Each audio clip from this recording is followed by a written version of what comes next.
and welcome to A Taste of Torah.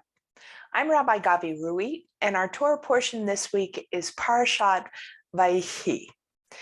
This week, we're confronted with the impending death of our patriarch Jacob.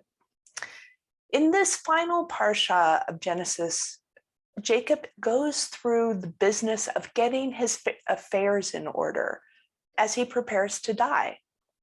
He makes his son Joseph swear to him that he will not be buried in Egypt. Instead, Jacob wants his final resting place to be the ancestral burial cave his grandfather Abraham had purchased in order to bury Sarah.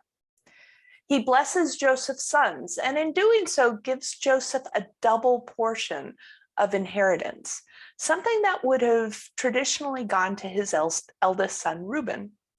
And he gathers his sons together in order to bless them, although some of the blessings seem to be more like chastisements. In many ways, Parashat Vayechi is a model for how we confront end of life. But the opening verses of Vayechi present a perplexing question. The verses read, Jacob lived in the land of Egypt 17 years, so the whole age of Jacob was 147 years, and the time drew near that Israel must die. In these short lines, Jacob is referred to twice as Jacob and once as Israel. Why the difference in the use of Jacob and Israel when referring to the patriarch? This question is an obvious one given these verses, but really it's a question we could ask ever since the point in Torah when Jacob wrestled with the Ish and was renamed. Why does Torah refer to the patriarch sometimes as Jacob and sometimes as Israel? An intriguing answer comes from Rabbenu Bachya, a 13th century rabbi and Kabbalist who wrote a midrashic commentary on Torah. Bachya begins by suggesting that from the time Jacob is renamed Israel, the name Israel becomes his essence, and the name Jacob represents something secondary.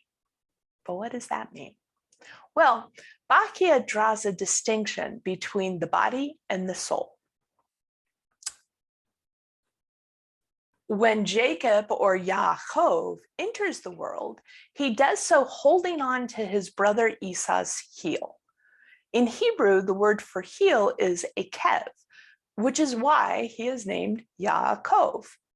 So Bachya tells us that when Torah refers to Jacob as Yaakov, it is referring to bodily matters or physical matters in the world. But when Jacob is renamed Israel, Torah tells us it is because Jacob has wrestled with God. The word for wrestled is sarita, which is related to the word Israel. And Bachya tells us that when Torah refers to Jacob as Israel, it is referring to attributes of his soul. Our soul, says Bachya, is the essential aspect of who we are, and our body is secondary.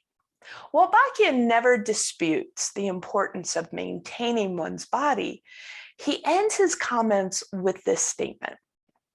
Whoever makes the attribute of the body the essential and the attributes of the soul, namely service to the Blessed One, secondary, is killing the soul.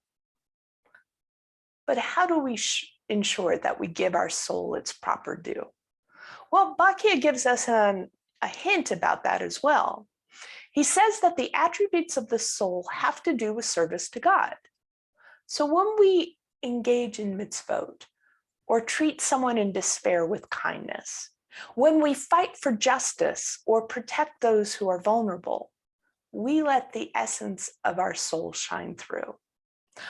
All of the actions that make us not only human, but humane demonstrate the essential place of our soul. Our bodies are important. We must maintain them and keep them healthy. But as Bachya teaches, to be fully alive, body and soul, actions of the soul must take precedence. This is the last parashah of the book of Genesis. And in Judaism, we traditionally end the study of each book with these words: Hazak, Hazak, V'nit Hazek. Be strong, and let us strengthen one another. May we be empowered this week to share our strength with those in need.